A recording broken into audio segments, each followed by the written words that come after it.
नमस्कार, मी संतोष पवार सर, संचालक Omkar career academy.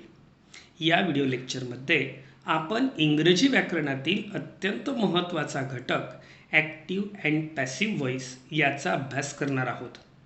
स्पर्धा परीक्षेतील प्रत्येक प्रश्नपत्रिकेमध्ये जर इंग्रजी हा विषय असेल तर त्यामध्ये active voice and passive voice या घटकावर हमखास प्रश्न विचारले जातात. म्हणजेच जर या घटकाचा आपण परिपूर्ण अभ्यास केला तर कमीत कमी 2 किंवा 3 प्रश्न स्पर्धा परीक्षांमध्ये या घटकावर विचारले जातात.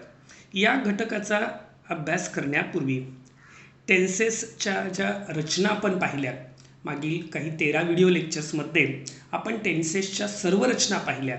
हे जे टेन्सेसचे स्ट्रक्चर आहेत ते स्ट्रक्चर तुम्हाला या घटकाचा अभ्यास करताना अत्यंत उपयुक्त ठरणार आहेत.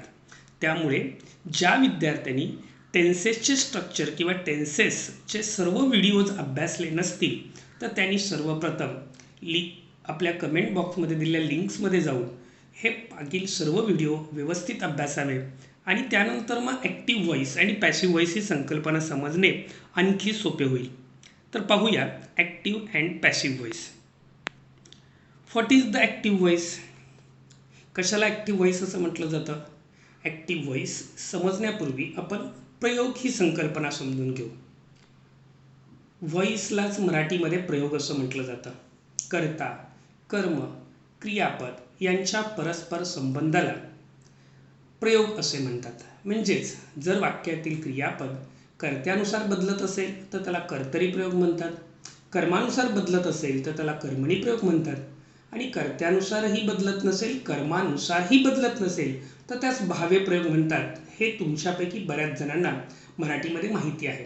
इंग्रजीमध्ये ही संकल्पना थोडीशी वेगळी आहे. Active voice in brief, when the subject is active in the sentence, the voice is said to be active voice.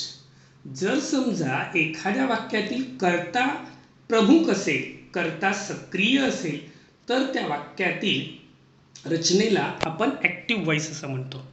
when a subject acts upon its verb, जेव्हा वाक्याचा कर्ता क्रियापदावर कृती करतो, the sentence is said to be in the active voice.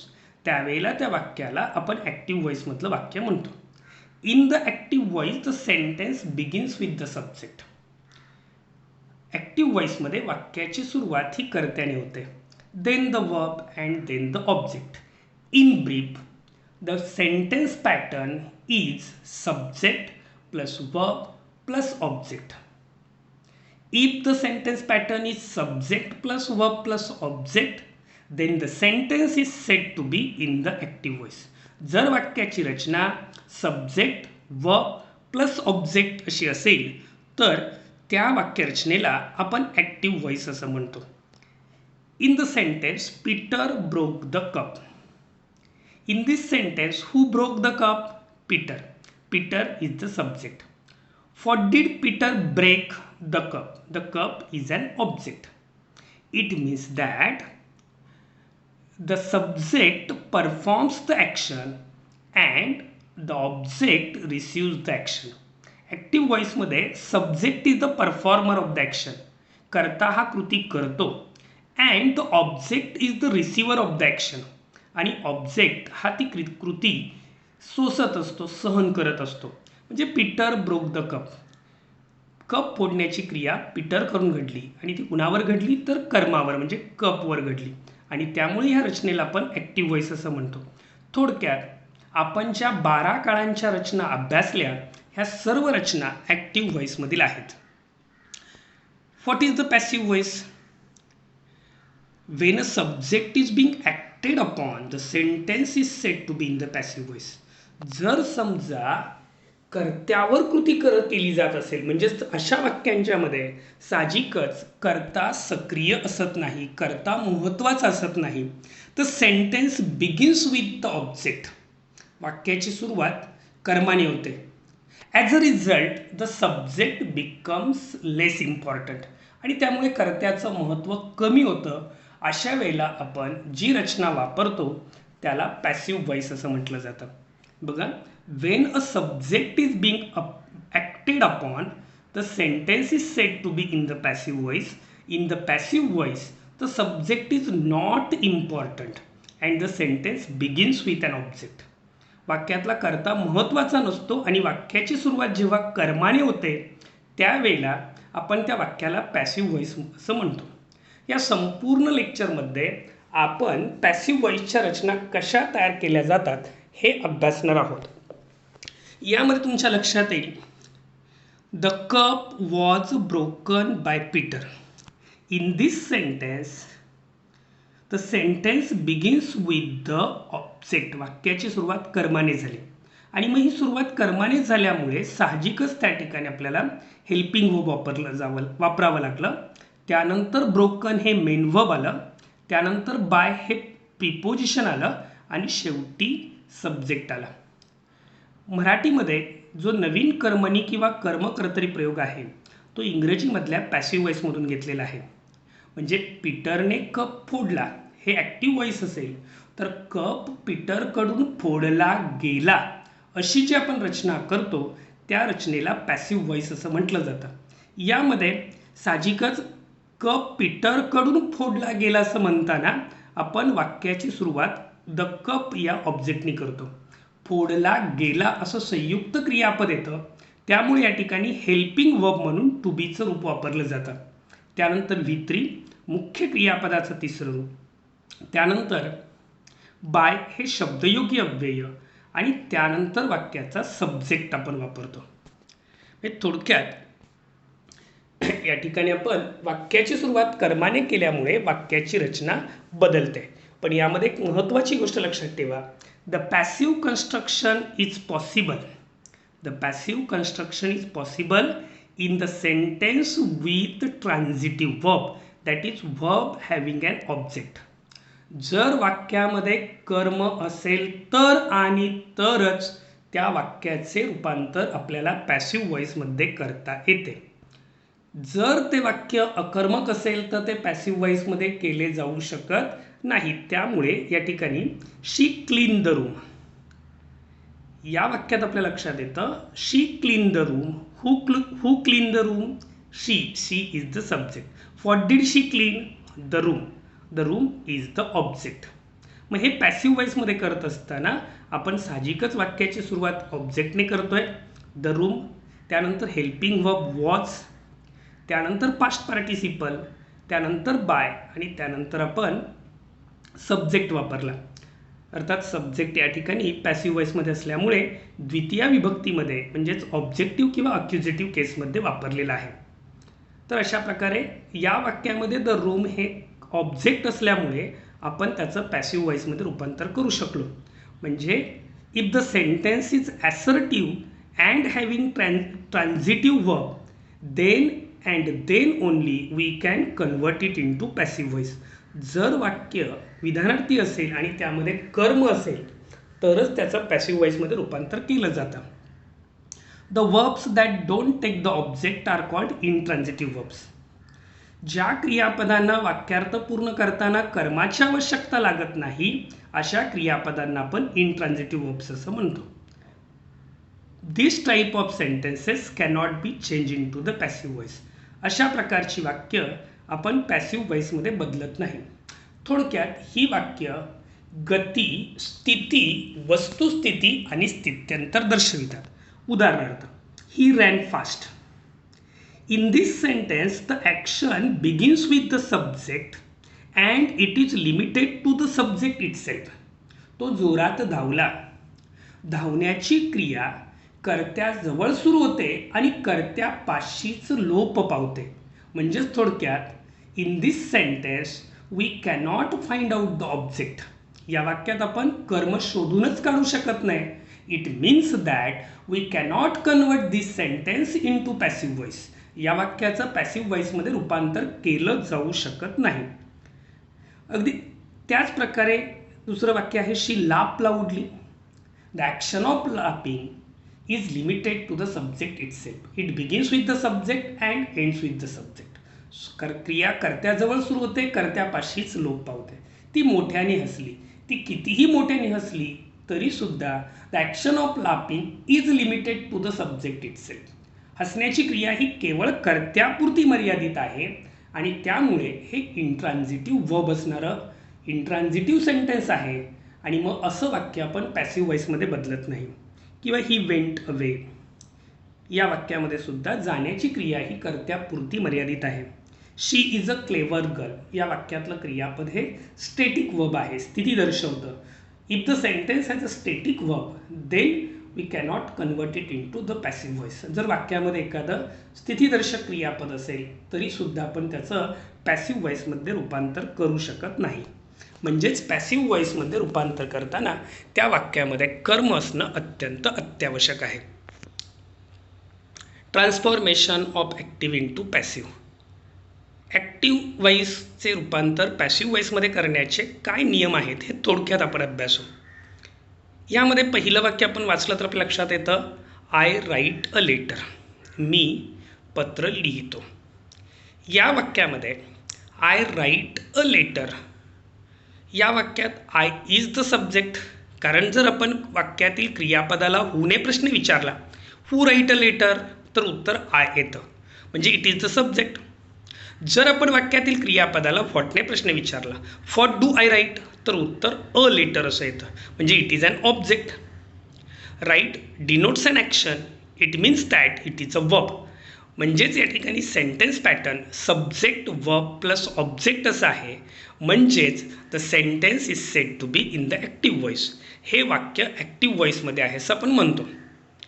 जर याचं passive व्हॉइसमध्ये रूपांतर करायचं असेल तर पहिला नियम, begin the sentence with the object of the active sentence. वाक्याची सुरुवात ॲक्टिव्ह सेंटेन्सच्या कर्माने करावी लागेल आणि म्हणून या ठिकाणी आपण वाक्याची सुरुवात कर्माने केली. त्यानंतर then you have to use the verb, helping verb. त्यानंतर तुम्हाला हेल्पिंग वर्ब वापरावा लागेल, सहाय्यकारी क्रियापद वापरावा लागेल आणि मग या ठिकाणी आपण use the verb to be in the same tense. त्याच काळातलं टू बीचं योग्य ते रूप आपण ॲज द हेल्पिंग वर्ब म्हणून वापरत असतो, सहाय्यकारी क्रियापद म्हणून वापरत असतो. म्हणजेच राईट हा सिम्पल प्रेझेंट टेन्स आहे, म्हणून या ठिकाणी आपण प्रेझेंट टेन्समधलं टू बीचं रूप इज, टू बीची वर्तमानकाळी रूपं am is are, a letter हा ऑब्जेक्ट एकवचनी असल्यामुळे इथे आपण इज वापरलं. त्यानंतर रिटर्न लिहिलेले यासाठी रिटर्न हे V3 म्हणजेच पास्ट पार्टिसिपल किंवा third form of the verb वापरला. त्यानंतर कडून अशा अर्थाने आपण बाय हे शब्दयोग्य अव्यय वापरतो आणि त्यानंतर वाक्यातील कर्त्याचं द्वितीय विभक्तीमधलं रूप वापरलं. कर्ता सर्वनाम आहे त्यामुळे द्वितीय विभक्तीमधलं रूप आपण मी हे वापरलं. बघा पहिला नियम कोणता लक्षात ठेवाल, begin the sentence with the object of the active sentence. Active व्हॉइसमधल्या कर्माने वाक्याची सुरुवात करावी जर ते तुम्हाला पॅसिव्ह व्हॉइसमध्ये रूपांतरित करायचं आहे. दुसरा नियम, use the verb to be in the same tense as the main verb of the active sentence. Active सेंटेन्समध्ये मेन वर्ब ज्या काळामध्ये आहे त्या काळानुसार इथे हेल्पिंग वर्ब वापरावा लागेल. म्हणजे इथे प्रेझेंट टेन्समध्ये होता म्हणून आपण एमिजारपैकी योग्य रूप वापरलं. पास्ट टेन्स असता तर टू बीचं वॉजवेअरपैकी योग्य रूप वापरलं असतं. फ्युचर टेन्समध्ये असता तर शाल बी किंवा विल बी वापरलं असतं. त्यानंतर use the past participle of the main verb of the active sentence. Active सेंटेन्समधल्या मुख्य क्रियापदाचं पास्ट पार्टिसिपल म्हणजे थर्ड फॉर्म वापरला. त्यानंतर use the preposition by and the subject of the active sentence. त्यानंतर बाय हे शब्दयोग्य अव्यय आणि वाक्याचा कर्ता लिहा. पण यामध्ये महत्त्वाची गोष्ट लक्षात असू द्या, if the subject of the active sentence is the pronoun, if the subject of the active sentence is the pronoun, we have to use the accusative case, means objective case in the passive voice. जर एखाद्या active व्हॉइसमधील वाक्याचा कर्ता जर सर्वनाम असेल तर passive व्हॉइसमध्ये रूपांतर करताना त्याऐवजी आपल्याला त्याची द्वितीय विभक्ती वापरावी लागते. म्हणजे समजा आय असेल तर मी, वी असेल तर us, you you, he him, she her, it it, they them. याप्रमाणे आपल्याला पॅसिव्ह व्हॉइसमध्ये त्या सर्वनामांच्या अक्युजेटिव्ह केस, ऑब्जेक्टिव्ह केस म्हणजेच द्वितीय विभक्ती वापराव्या लागतात. म्हणजेच ॲक्टिव्ह व्हॉइसची रचना सब्जेक्ट वर्ब प्लस ऑब्जेक्ट अशी होते, तर पॅसिव्ह व्हॉइसची रचना object auxiliary verb past participle of the main verb by plus subject अशी होते. पुन्हा एकदा मी सर्वांना सांगतो, हा घटक अत्यंत महत्त्वाचा आहे, थोडासा विस्तृत आहे. आपण हा 2 पार्टमध्ये अभ्यासणार आहोत, पण प्रत्येक पेजची तुम्ही स्क्रीनशॉट काढून ठेवला तर तुमच्या समोर ती इमेज पुढे अभ्यासासाठी राहू शकते. त्यामुळे तुम्हाला अगदी प्रत्येक पेजचा स्क्रीनशॉट काढावा असं मला वाटतं. तर या ठिकाणी आत्तापर्यंत आपण पाहिलं ॲक्टिव्ह व्हॉइस म्हणजे काय, पॅसिव्ह व्हॉइस म्हणजे काय, थोडक्यात ॲक्टिव्ह व्हॉइसचं पॅसिव्ह व्हॉइसमध्ये रूपांतर कसं केलं जातं, त्यांच्या रचना कशा होतात. तर यामध्ये ॲक्टिव्ह व्हॉइसची रचना आपण पाहिली सब्जेक्ट वर्ब प्लस ऑब्जेक्ट म्हणजे कर्ता क्रियापद कर्म. पॅसिव्ह व्हॉइसमध्ये वाक्याची सुरुवात कर्त्याऐवजी कर्माने होते, ऑक्झिलरी वर्ब म्हणून टू बीचं रूप वापरलं जातं, त्यानंतर मुख्य क्रियापदाचं तिसरं रूप म्हणजे राईट रोट रिटर्न, तर आपल्याला रिटर्न वापरायचं आहे. वॉक वॉक वॉक तर थर्ड फॉर्म वॉक वापरायचं आहे, किंवा सिंग सॅंग संग तर थर्ड फॉर्म संग वापरायचं आहे. म्हणजे या ठिकाणी क्रियापदाचं तिसरं रूप वापरायचं आहे.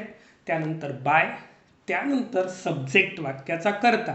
फक्त यामध्ये महत्त्वाची नोट लक्षात ठेवायची आहे, जर वाक्याचा कर्ता म्हणजे सब्जेक्ट जर प्रोनाऊन असेल, सर्वनाम असेल, तर पॅसिव्ह व्हॉइसमध्ये त्याची अक्युजेटिव्ह केस म्हणजे द्वितीया विभक्ती वापरावी.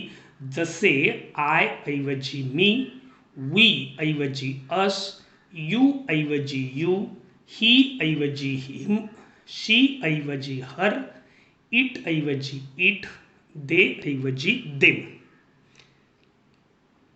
आता यामध्ये when should we use the passive voice. आता या ठिकाणी आपल्या लक्षात येतं की आपण एक वाक्य पाहिलं, पीटर ब्रोक द कप, पीटरने कप फोडला. त्यानंतर त्याचं पॅसिव्ह व्हॉइस पाहिलं, the cup was broken by the Peter, cup पीटरकडून फोडला गेला. ह्या दोनही रचनांचा अर्थ एक आहे. The meaning of the sentences in active and passive voice remains the same. Active आणि पॅसिव्ह व्हॉइसमधल्या वाक्यांचा अर्थ नेहमी सारखा असतो. मग आपल्याला साहजिकच प्रश्न पडतो, why should we use the passive voice or when should we use the passive voice. आपण पॅसिव्ह व्हॉइसचा वापर का करायचा आणि करायचा असेल तर तो केव्हा करायचा, तर याबद्दल आपण थोडक्यात चर्चा करू. When we don't know the subject, जर आपल्याला त्या कृतीच्या मागचा कर्ताच माहिती नसेल, म्हणजे समजा माय पॉकेट हॅज बीन स्टोलन, माझं पॉकेट चोरलं गेलं, चोर आपल्याला माहिती नसतो, म्हणजे चोरणारा कोण म्हणजे सब्जेक्ट वाक्याचं माहिती नाही, अशा वेळेला आपण पॅसिव्ह व्हॉइसचं कन्स्ट्रक्शन वापरतो. द कप वॉज ब्रोकन, जर कप कोणी फोडला हे आपल्याला माहिती नसतं तर आपण बोललो असतो द कप वॉज ब्रोकन. म्हणजे ज्या वेळेला सब्जेक्ट अननोन असतो त्यावेळेला आपण पॅसिव्ह व्हॉइसची रचना वापरतो. पॅसिव्ह व्हॉइसमध्ये पॅसिव्ह व्हॉइस ओळखण्याची सगळ्यात महत्त्वाची खूण म्हणजे त्या वाक्यात टू बीच्या रूपानंतर क्रियापदाचं जर तिसरं रूप आलं तर आपल्याला तो पॅसिव्ह व्हॉइस ओळखता येतो. म्हणजे थोडक्यात to be plus V3, to बीची रूपं तुमच्या लक्षात आलीत. वर्तमान काळामध्ये एमिजार असेल, भूतकाळामध्ये वॉजवेअर असेल, भविष्यकाळामध्ये शाल बी विल बी असेल, किंवा काळानुसार ती हॅव हॅज असेल तर हॅव बीन हॅज बीन होतो, हॅड असेल तर हॅड बीन होतो, बिंग ING असेल तर बिंग होतो. हे आपण पुढील भागामध्ये बघणारच आहोत. पण कोणतंही पॅसिव्ह व्हॉइसमधलं वाक्य जर आपल्याला ओळखायचं आहे तर पॅसिव्ह व्हॉइसमधलं वाक्य ओळखण्यासाठी अत्यंत महत्त्वाची खूण म्हणजे टू बीच्या योग्य रूपानंतर जर क्रियापदाचं तिसरं रूप वापरलेलं असेल तर ती रचना पॅसिव्ह व्हॉइसमध्ये असते. म्हणजे थोडक्यात पॅसिव्ह व्हॉइसची रचना ओळखण्याची ही अगदी सगळ्यात महत्त्वाची अशी शॉर्ट ट्रिक आहे. बऱ्याचदा स्पर्धा परीक्षांना identify the sentence in passive voice किंवा आयडेंटिफाय द ऑड सेंटेन्स असं विचारलं जातं, आणि अशा वेळेला जर आपल्याला किमान ही ट्रिक माहिती असेल की जर समजा ते वाक्य पॅसिव्ह व्हॉइसमध्ये आहे तर त्या वाक्यामध्ये टू बीच्या कोणत्याही रूपानंतर मुख्य क्रियापदाचं तिसरं रूप असलं पाहिजे. हे जर आपल्याला माहिती असेल तर आपण 100% ते वाक्य पॅसिव्ह व्हॉइसमध्ये आहे हे ओळखू शकतो. त्यानंतर दुसरं आहे to give more importance to the action. पहिलं आपण बघितलं पॅसिव्ह व्हॉइस कधी वापरतोय, when we don't know the subject, आपल्याला करता माहिती नसेल तर. दुसरं when we don't want to give more importance to the subject, आपल्याला करता महत्त्वाचा नाही. We have to give more importance to the action then we use the passive voice construction. जर आपल्याला क्रियेला महत्त्व द्यायचं असेल, क्रिया कोणी केली हे महत्त्वाचं नाही, क्रिया केली गेली हे महत्त्वाचं आहे, हे अधोरेखित करावयाचं असेल तर आपण पॅसिव्ह व्हॉइसची रचना वापरतो. जसे the bridge was built in 1905. Bridge 1905 साली बांधला. तो बांधणारा आपल्या दृष्टीने महत्त्वाचा नाही, तो बांधला गेला ही क्रिया महत्त्वाची आहे, म्हणून आपण पॅसिव्ह व्हॉइस वापरतो. The poor should be help, गरिबांना मदत केली पाहिजे. कोणी केली पाहिजे ते महत्त्वाचं नाही, गरिबांना मदत झाली पाहिजे हे महत्त्वाचं आहे. When we want to give the importance to the action then you have to use the passive voice construction in that sentence. जर तुम्हाला एखाद्या वाक्यामध्ये क्रियेला महत्त्व द्यायचं असेल तर अशा वाक्यामध्ये तुम्हाला पॅसिव्ह व्हॉइसची रचना वापरावी लागते. तर आत्तापर्यंतच्या भागामध्ये आपण ॲक्टिव्ह व्हॉइस आणि पॅसिव्ह व्हॉइस या दोन संकल्पना समजून घेतलेल्या आहेत. यामध्ये या पुढील व्हिडिओ लेक्चरमध्ये आपण the passive voice of different tenses, काळानुसार पॅसिव्ह व्हॉइस कसं केलं जातं ते अभ्यासणार आहोत. त्यानंतर the passive voice of various structures, वेगवेगळे जे स्ट्रक्चर आहेत ॲसर्टिव्ह सेंटेन्समधले त्याचे प्रकार आपण अभ्यासणार आहोत. मित्रांनो, अगदी मी खात्रीपूर्वक सांगतो, हा व्हिडिओ लेक्चर संपूर्ण पाहिल्यानंतर तुमच्या लक्षात येईल की आपण बरंच काही शिकलेले नव्हतो. आपल्याला बऱ्याच संकल्पना याच्यातल्या माहिती नव्हत्या. कदाचित त्या तुमच्या शिक्षकांनी शिकवलेल्या नसतील, तुम्ही वापरत असलेल्या पुस्तकामध्ये देखील कदाचित त्या नसतील. अशा सर्व संकल्पनांचा आपण यामध्ये अभ्यास करणार आहोत. त्यानंतर आपण इंट्रॉगेटिव्ह सेंटेन्स, एक्सक्लेमेटरी सेंटेन्स, त्याचबरोबर इम्परेटिव्ह सेंटेन्स या सर्व वाक्यांचं पॅसिव्ह व्हॉइसमध्ये रूपांतर कसं केलं जातं का, या सर्व घटकांचा अभ्यास करणार आहोत. इथपर्यंतचा भाग तुम्हाला नक्की समजला असेल असं मला वाटतं. आणि जर समजा साहजिकच हा घटक अत्यंत महत्त्वाचा आहे, त्यामुळे जर तुम्हाला या संकल्पना अवघड वाटत असतील तर फक्त अशा ठिकाणी आपण एकच करू शकतो, पुन्हा पुन्हा त्या संकल्पनांचा अभ्यास करू शकतो.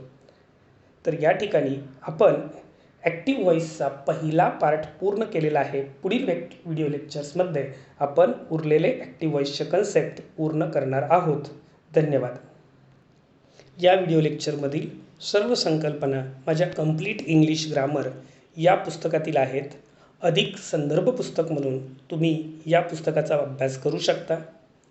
शब्दसंग्रहाच्या अतिशय महत्त्वपूर्ण अशा अभ्यासासाठी किंवा शब्दसंग्रहाचा अभ्यास हा तुमचा मनोरंजक प्रवास व्हावा असं वाटत असेल तर माझं व्होकॅब्युलरी मेड इझी हे पुस्तक नक्की वाचा.